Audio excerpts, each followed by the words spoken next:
You're watching The 7 from WATE 6 on your side.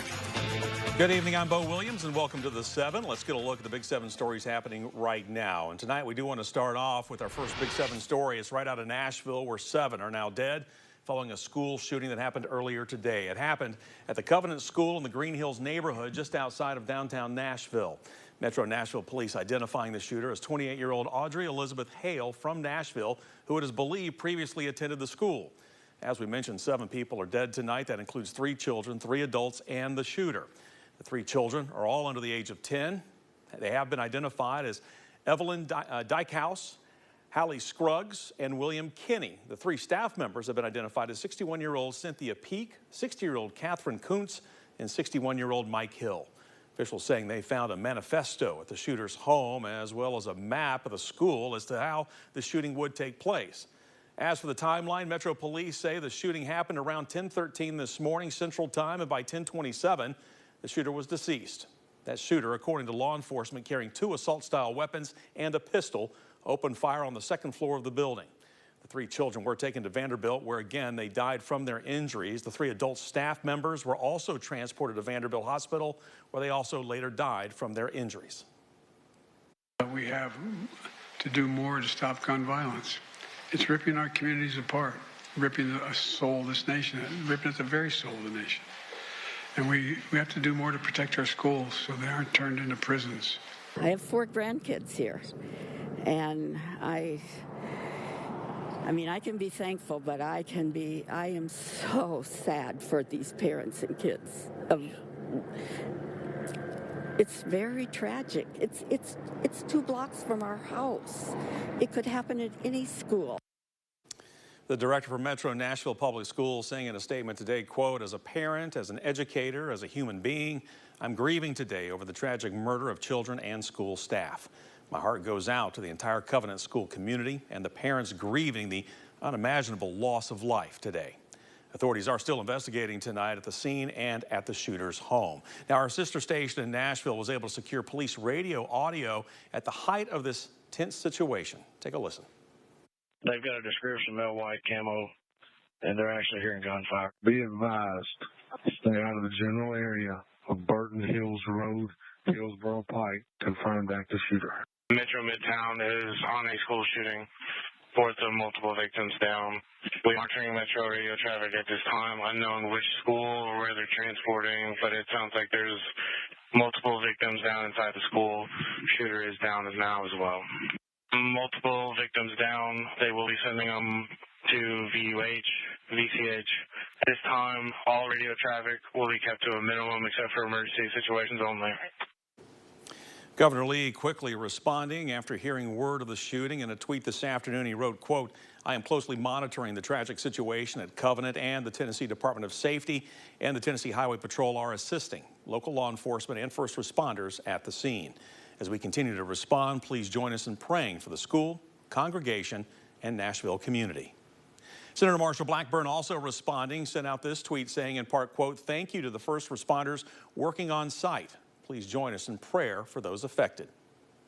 Tennessee's House Democratic Caucus also joining the long list of groups to come out in response, saying, quote, "Our thoughts are with the families of the entire school community and surrounding neighborhood."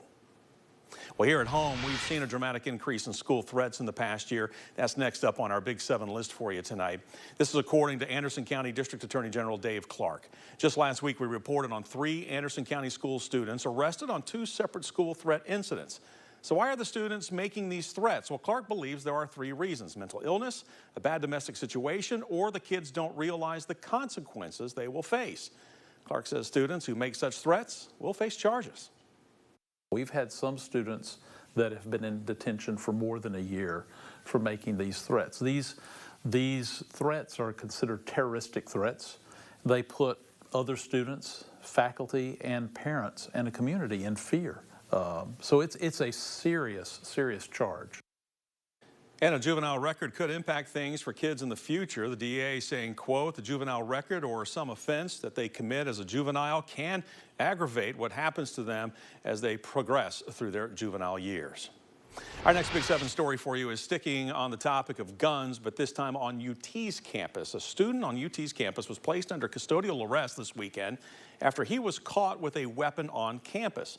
This happened on Saturday at Laurel Hall. Officers received a call that someone had seen a resident walking into the dorm holding a musket. Now, an officer says when they arrived at the dorm, they found 19-year-old Brandon Dowd and conducted a search of his dorm room. That's where we're told officers found 2 musket rifles, black powder, primers, and 2 bayonets. Dowd was placed under custodial arrest for carrying weapons on school property. Well, jury selection is now underway for a case dating back to 2021. That is next now on the Big 7 for you tonight. Jury selection underway with the suspects accused of killing Knoxville teen Stanley Freeman Jr. set to go to trial this week. You may remember Stanley was one of several Austin East Magnet High School students to lose their lives to gun violence back in 2021. At the time, Knoxville police said he was shot while he was driving home from school. Now, Rashad Jordan Jr. and DeAndre Davis are facing first-degree murder charges in connection with the teen's death. Jordan and Davis, as well as a third person, Ahmad Gatlin, are also accused of shooting at John Mathis, another Austin East student, and an unidentified girl as they drove away from the school in January of 2021. Mathis surviving that shooting, but was later killed in an August 2021 shooting that still remains unsolved tonight. Continuing coverage is next up on the Big 7 for you. After 4 children were killed, 2 adults were injured in a tragic crash this weekend. It happened in Middle Tennessee. It happened on I-24 in Robertson County. The crash was reported just before 2 o'clock yesterday morning. THP reports that 2 cars were traveling west on I-24 when they crashed into one another. One of those cars had 8 people inside. We're told 6 people were thrown from the vehicle who were not wearing seatbelts. 2 adults, 4 young girls were pronounced dead at the scene. A captain with the Pleasant View Fire Department says in his 19 years of service, he's never responded to something this horrific. This was absolutely a very difficult situation for everyone involved in it. All the firefighters, the medical personnel, the law enforcement. This is something you don't see on a daily basis. Main goal is to get the situation under control and get everybody the help that they need, and then we come secondary in a situation like this. To help first responders who saw the scene, we're told stress management teams and mental health services are being made available. Our next Big 7 story takes us to a nightclub in Johnson City. A nightclub hosting what they called a drag brunch on Sunday afternoon to raise money to keep Tri-City students safe. Organizers say they hope to raise awareness of gun violence in schools, something they believe lawmakers should focus on rather than banning drag shows in certain situations. New Beginnings says funds raised at the drag brunch are being sent to Johnson City schools to help improve safety. The owner of New Beginnings says they saw around $500 of donations before the event even started, including a donation from world-famous drag queen RuPaul. Now, the owner says this bar typically does not do drag brunches, but adds he simply wanted to raise awareness of what he believes is important. The law is a done deal. It's already done, and we can't change that. But we do have a voice, and we have a vote. And if we don't like the way that our legislators or our governors or the people that we are entrusting to make the laws and to help in our communities, if we don't like what they're doing, we have a voice. Now, before he signed the legislation, Governor Lee said that his intent is to protect children, but the owner of New Beginnings says the multitude of people that showed up for the event is a testament to the support from East Tennesseans for the LGBTQ community and for students' safety from gun violence. Dozens of animals were rescued. That's our final Big 7 story for you tonight.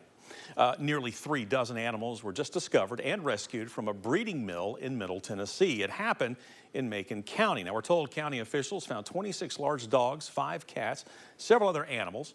Many will be treated for a variety of medical conditions.